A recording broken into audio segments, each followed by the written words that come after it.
జిల్లా మంగళగిరిలో శ్రేయస్ టీవీ 2026 నూతన సంవత్సర క్యాలెండర్ ను Mangalagiri north sub division DSP Muralikrishna సోమవారం తన కార్యాలయంలో ఆవిష్కరించారు. ఈ సందర్భంగా డీఎస్పీ మురళీకృష్ణ మాట్లాడుతూ శ్రేయస్ టీవీ నిరంతరం ప్రజా సమస్యలకు దర్పణం పట్టే వార్తలను ప్రసారం చేస్తూ సమాజ హితాన్ని కాంక్షించే విశ్వసనీయ వార్తా సంస్థగా గుర్తింపు పొందిందని అన్నారు.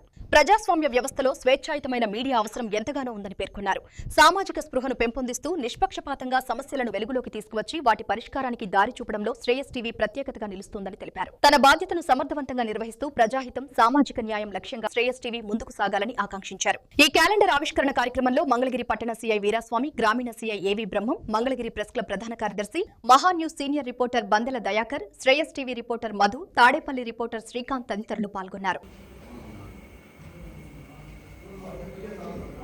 సంక్రాంతి సందర్భంగా ఈ పండుగని అందరూ కూడా చక్కటి వాతావరణంలో కుటుంబ సభ్యులతో హ్యాపీగా జరుపుకోవాలని కోరుకుంటున్నాము. అలాగే మీ అందరికీ కూడా మా శుభాకాంక్షలు తెలియజేస్తాం. సంక్రాంతి సందర్భంగా ఎటువంటి కోడిపందాలు కానీ, పేకాటలు కానీ, ఇతరత్ర జోదాలకి ఆకర్షితులు కావద్దని మేము రిక్వెస్ట్ చేస్తున్నాము.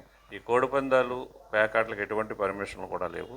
జనరల్గా ఈ కోడిపందాలు ఆడే ఈ తోటల్లో కానీ, లేదంటే పొలాల్లో కానీ జరిగేటప్పుడు పోలీసు వారు రైడ్లు చేస్తారు. ఆ రైడ్లో మళ్ళీ వీళ్ళు పరిగెత్తుకుని పారిపోయేటప్పుడు కొంతమందికి కొన్ని ఇన్సిడెంట్ జరిగిన సందర్భాలు ఉన్నాయి గతంలో. కాబట్టి మీరు ఎటువంటి ప్రాణాపాయం కూడా తెచ్చుకోవద్దని, అదేవిధంగా అటువంటి జోదాలకి దూరంగా ఉండాలని కోరుకుంటున్నాం. అలాగే మనకి సాంప్రదాయబద్ధమైనటువంటి క్రీడలు ఉన్నాయి. కబడ్డీ, క్రికెట్, ముగ్గులు పోటీలని, ఇటువంటి వీటిని పెట్టుకుని మీరంతా కూడా హ్యాపీగా ఉంటారని కోరుకుంటున్నాం. ఒకవేళ అలా కాదని చెప్పి మీరు జోదాల వైపు మొగ్గు చూపించినట్లయితే తగిన చర్యలు తీసుకుంటాము, కేసులు పెడతాము, మళ్ళీ కోర్టుల చుట్టూ తిరగాల్సి వస్తుంది.